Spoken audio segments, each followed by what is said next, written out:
और अब कैसे पता लगे कि मेरा गुरु शब्द विवेकी पारखी है या नहीं? वाणी तो गाली, वाणी तो खूब गाली, एक तारे पे खूब रातों को जाग जाग के वाणियां गाई, लेकिन क्या ये विचार किया कि मेरा गुरु शब्द विवेकी पारखी है या नहीं? अगर किसी ने विचार किया है तो हाथ खड़ा कर दो, और कैसे विचार करते हैं वो भी बता दो। कोई तो मीटर होगा, इस स्विच में बिजली आ रही है या नहीं आ रही है कैसे पता लगेगा? एक टेस्टर आता है पेचकस की तरह, उसको तुम स्विच में डालो और पीछे उंगली लगाओ, अगरबत्ती जल गई, इसका मतलब करंट है, और बत्ती नहीं जली तो करंट नहीं है। हमने परखा ना, हमने परखा। आप गेहूं लेने गए, पूरी सील्ड बोरी है, नहीं दिख रहा अंदर क्या है, हमने क्या करना है? बिना खोले क्या करेंगे? परखी मारेंगे। परखी मारी, पता लग गया कि अंदर क्या माल भरा है। समझे? अब बताओ किस किस ने परखी मार के गुरु धारण किया है? किस किस ने गुरु धारण करने के बाद भी परखी मारी हो? एक बंदा हाथ खड़ा करो। मारी है परखी? क्या मिला उसमें? पूरा गुरु मिला। बहुत अच्छी बात है। क्या नाम है आपके गुरु जी का? पंथ कौन सा है? राधा स्वामी पंथ है। परखी मार दिया आपने, आज आपको परखी मरवाएंगे। आज आपको बढ़िया वाली परखी मरवाएंगे कि क्या है उस पंथ में।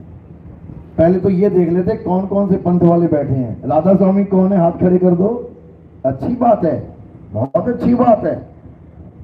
कहते हैं निगुरा मरने से अच्छा है कि तुम कोई अधूरा ही गुरु बना के मर लो।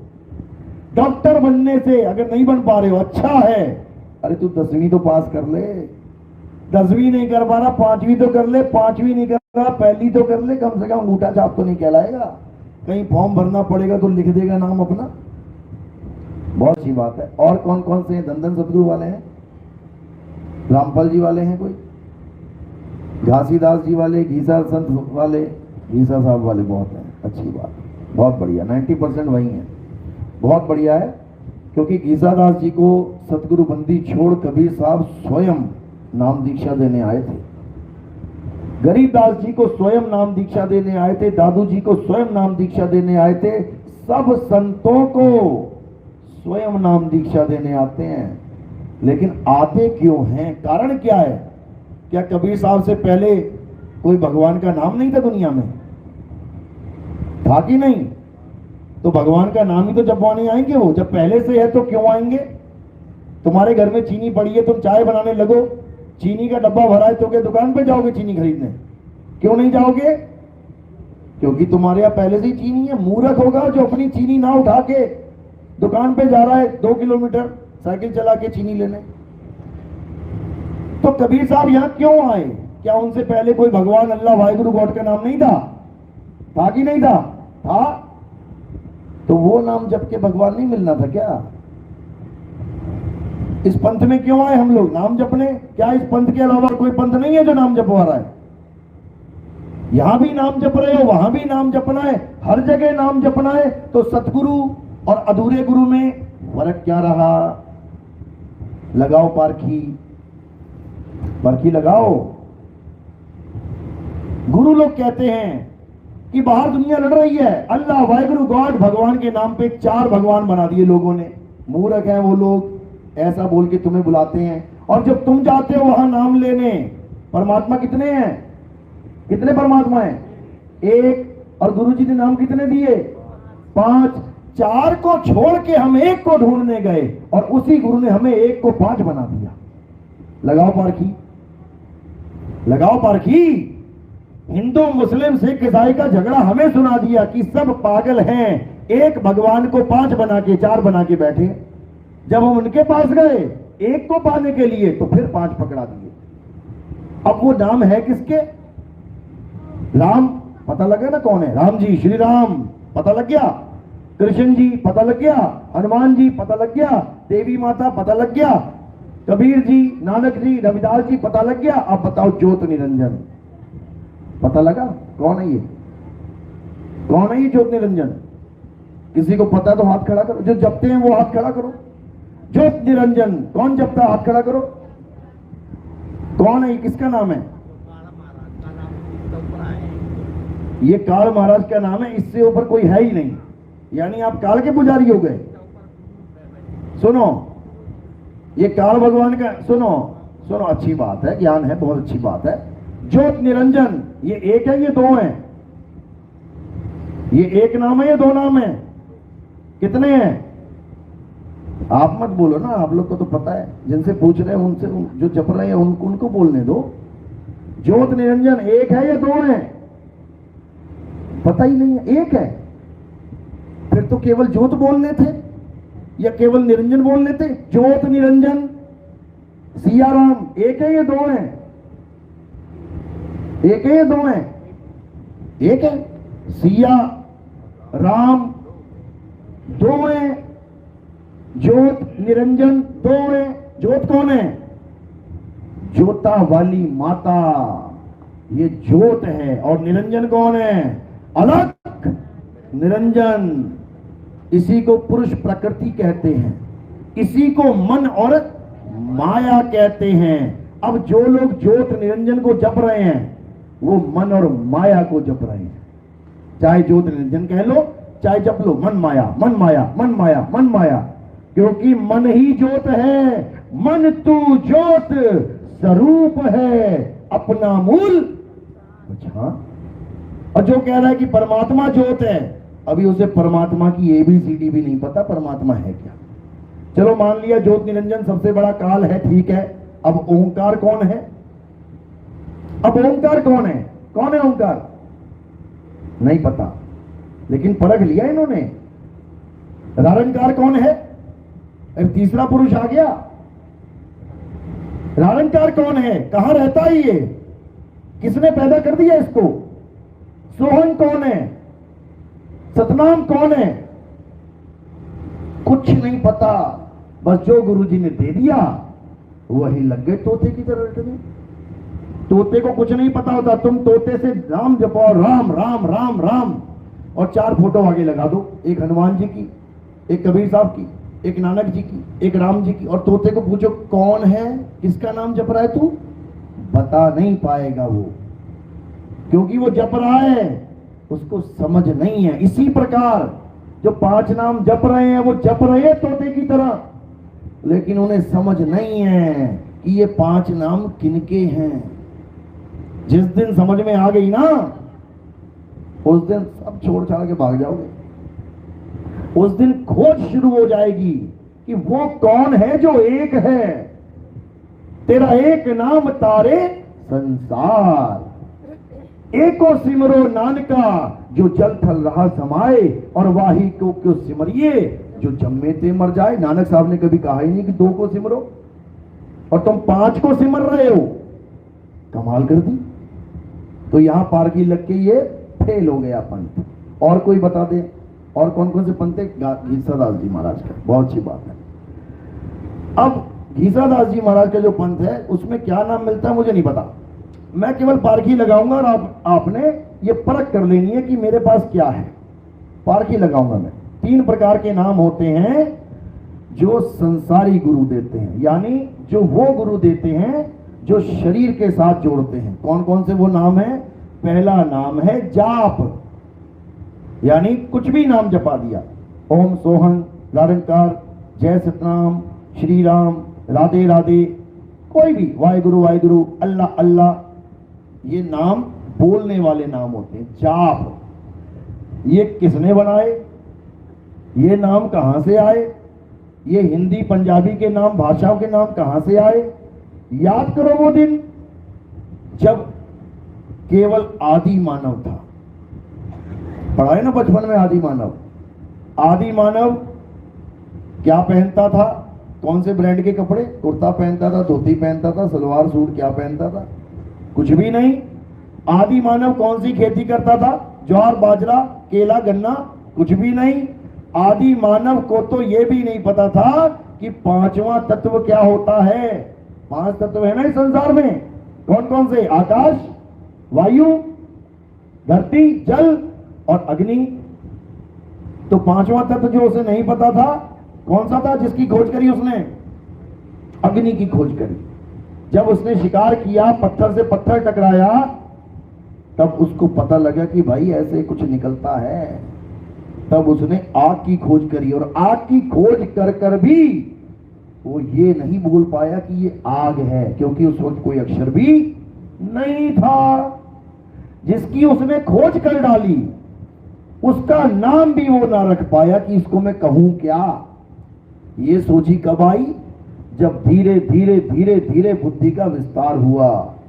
तब भारत में रहने वाले आदि मानवों ने अपने मुंह से निकलने वाले सारे अक्षरों को लिपिबद्ध कर लिया। आज जो तुम किताबों पे लिखा देखते हो ना, किसकी देन है ये?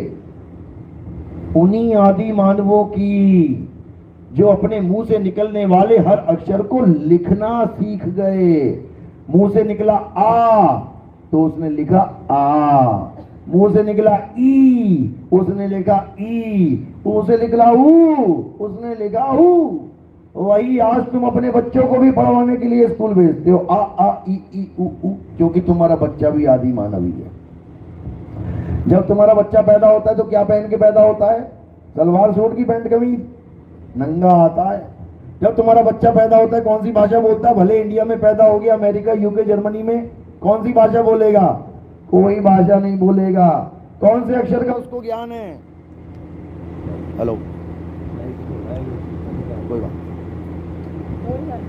हेलो हेलो, कौन से अक्षर का उसको ज्ञान है?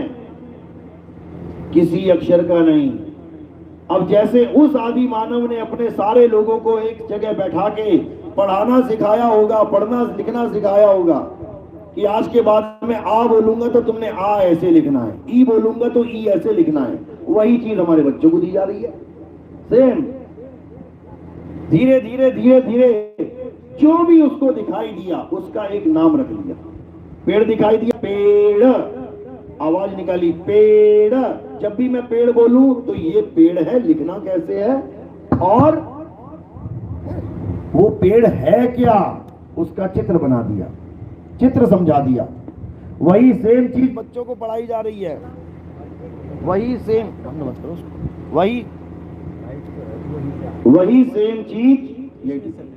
वही सेम चीज बच्चों को आज भी पढ़ाई जा रही है। का से कबूतर तो लिखा भी है कबूतर, और उसका फोटो भी दे रखा है कि कल को झगड़ा ना हो जाए कि का से कौवा और का से कबूतर होता कैसे है, इसलिए पहले ही चित्र भी दे दिया। इसी प्रकार आदि मानव ने अपनी सभ्यताएं डेवलप करी। हिंदुस्तानियों ने कितने अक्षर बनाए? भारत में रहने वाले आदि मानवों ने 52 अक्षर, और अंग्रेजों ने यानी अमेरिका वालों ने कितने अक्षर बनाए? इंग्लैंड वालों ने 26 अक्षर। हमारा जीवन 52 अक्षरों में चल रहा है और उनका 26 अक्षरों में चल रहा है। अब धीरे धीरे धीरे सारी दुनिया में जो भी नाम हम लिख पाए, जो भी चीज हम देख पाए, उसका एक नाम रख दिया। किसने रखा? आदि मानवों ने। हमने नहीं रखा, हम तो उनका दिया ले रहे हैं। जापान में जो आदि मानव थे उन्होंने अपनी भाषा में लिखा, चाइना में जो आदि मानव थे उन्होंने अपनी भाषा में लिखा। सबने अपनी अपनी अपनी भाषाओं का विस्तार किया। किसने बनाई ये भाषाएं? किसने बनाई ये नाम? किसने बनाई ये अक्षर? आदि मानव ने। तुमने हमने नहीं बनाए। अब कहते हैं सबसे बड़ा नाम कौन है? कौन सा नाम सबसे बड़ा है? राम का नाम सबसे बड़ा है। राम का नाम कब आया? जब ये अक्षर बन गए। ये अक्षर ना बनाए होते आदि मानव ने केवल खा रहा होता, शादी करके बच्चे पैदा कर रहा होता और मर जा रहा होता। जैसे गाय भैंस कुत्ता बिल्ली बकरा आज तक ये कर रहे हैं, एक भी अक्षर ना बना पाए। तो कौन सी भैंस है जो राम राम जप रही है? कौन सा कुत्ता है जो कबीर कबीर जप रहा है? कौन सा बैल है जो भगवान भगवान कर रहा है? तो इसको अच्छी तरह समझना पड़ेगा कि इंसान के अलावा और कोई नहीं है जो भगवान का नाम ले रहा है। क्यों? इसी ने बनाए हैं सारे नाम। इसी इंसान ने ये सारे नाम बनाए और खुद ही बना के खुद को छोटा बना गया और मंत्रों को बड़ा कर दिया कि बिना मंत्र के मुक्ति नहीं होगी, राम राम जपे बिना मुक्ति नहीं होगी, सोहंग सोहंग जपे बिना मुक्ति नहीं होगी, कृष्ण कृष्ण किए बिना मुक्ति नहीं होगी। सारे अक्षर हटा दो। अब बताओ तुम्हारा क्या नाम है, तुम्हारी जात क्या है, तुम्हारा धर्म क्या है, तुम कौन से भगवान की पूजा करते हो, तुम्हारा देश क्या है, सारे नाम खत्म हो जाएंगे। ये 52 अक्षरों का खेल है जो तुम्हें ये सारा दिखाई दे रहा है। तो कबीर साहब कहते हैं गुरु ग्रंथ साहब में अंक नंबर 340, 52 अक्षर लोक त्रय, सब कुछ इन्हीं माही, और ये अक्षर फिर जाएंगे, वो अक्षर इनमें नहीं। कर दिया क्लियर। कहते हैं ये अक्षर खिर जाएंगे, खत्म हो जाएंगे। तुम बोल रहे हो राम राम राम, जैसे तुम्हारे प्राण निकले रा में ही निकल गया, मां भी ना बोल पाया पूरा। कौन जप रहा है, कौन जप रहा है ये नाम, कौन जपता है? आत्मा जप रही है, आत्मा जप रही है जो स्वयं अविनाशी है। वो इन नाशवान अक्षरों को जप रही है, और इन नाशवान अक्षरों को जप के सोचती है कि मुझे परमात्मा मिल जाएगा। वाह भाई वाह। एक आदमी ने मूर्ति बना दी, मिट्टी और पानी मिला मिला के बढ़िया सी मूर्ति बना दी। किसने बनाई? आत्मा ने। अब खुद को नहीं जान रही है कि मैंने बनाई, और उस मूर्ति को माथा टेक रही है, भगवान जी भगवान जी भगवान जी। किसने बनाई? आदमी ने बनाई। आदमी तो ये चोला है, आदमी को भी कौन चला रहा है? आत्मा। अब खुद को नहीं जान पा रही है और भजन गा रही है, ईश्वर अंश जीव अविनाशी। और पूजा किसकी कर रही है? जो 2-2 मिनट में खंडित हो जाते हैं, फिर वो फेंक देते हैं उनको नदी के किनारे, उसको भगवान मान के बैठे हैं। और भगवान क्या बोल रहे हैं गीता में कि हे अर्जुन, तू और मैं ये शरीर नहीं है, शरीर तो जीवात्मा के कपड़े हैं। एक पहना उतारा, दूसरा पहना उतारा, तीसरा पहना। तू और मैं शरीर कब से हो गए? तू और हम आत्मा हैं। आत्मा का ज्ञान देने के लिए पूरे महाभारत का युद्ध रोक दिया था बीच में। शुरुआत होने से पहले दोनों पार्टियों को खामोश कर दिया बिल्कुल, तब ये दिव्य ज्ञान दिया गया। उसका भी संकेत यह था कि जितना भी ज्ञान तुम्हारे पास है उसको स्टॉप कर दो, रोक दो, और इस ज्ञान को सुनो, पारखी लगाओ कि जो ज्ञान तुम लेके बैठे हो वो सत्य है कि असत्य है। अब एक हो गया जाप, जो हिंदी पंजाबी उर्दू फारसी, जिस देश में तुम पैदा हो गए वहां का गुरु तुम्हें वही नाम दे देगा, उस भाषा के नाम। तुम हिंदुस्तान में पैदा हुए, तुम्हें हिंदी में नाम मिल गया। और तुम अरब देश में पैदा होते तो क्या करते? अरबी में नाम जपते। चाइना देश में पैदा हो जाते, चीनी में नाम जपते। यानी ये नाम भाषाएं देश के हिसाब से मिलती, ये सच्चा नाम नहीं है, ये नकली नाम है, 52 अक्षरी नाम है। साहिब कहते हैं 52 अक्षर जीव आधारा, आदि अक्षर जीव्या से न्यारा। अब कोई कहे जीव्या से न्यारा, हम तो सोहंग सोहंग ओम सोहंग जपते हैं, ये भी तो जीभा से न्यारा है। श्वासों का अजपा जाप भी जीभा से न्यारा है। जीभ लगेगा नहीं, श्वासों में चलेगा। कब तक चलेगा? कब तक चलेगा? जब तक सांस आएगी, उसके बाद खत्म। तो जब नाम ही खत्म हो गया तो फिर वो सच्चा कहां रहा? जो नाम ही खत्म हो गया तो सच्चा कहां रहा? क्योंकि सच्चा नाम कभी खत्म नहीं होता। नाम ही अखंड और सब खंडा, सार शब्द गरजे बरमंडा। कबीर साहब कहते हैं जो नाम रुक ही जाए, राम राम करते राम ही रुक गया, खत्म, वो सच्चा नाम नहीं है। श्वासों में नाम लेने लग गए, श्वासा की कर सिमरनी कर अजपा का जाप, परम तत्व का ध्यान धर सोहम आपे आप। क्या बोल रही है वाणी? अजपा जाप करने को बोल रही है क्या? जी नहीं। श्वासा की कर सिमरनी, श्वासों का क्या रोल है तुम्हारे जीवन में? जो सिमरनी का रोल है जाप में। सिमरनी मतलब लकड़ी की माला। अब वो सिमरनी की चल रही है, एक सिमरनी यानी एक माला घुमाई और नाम जपा, राम राम राम, यानी मेरा नाम इस सिमरनी के हिसाब से चल रहा है। जैसे 108 पूरे हो गए, माला धरती साइड में, माला साइड में धर दी। अब राम राम भी खत्म हो गया क्योंकि माला पे गिन रहा था मैं। साहिब ने कहा ये माला छोड़, कौन सी पकड़? श्वासों की। अब श्वासा की माला बताओ 24 घंटे में कब रुकती है? इसका मतलब ये नहीं कि श्वासों पे जपने लग जाओ सोहंग सोहंग सोहंग ओम सोहंग।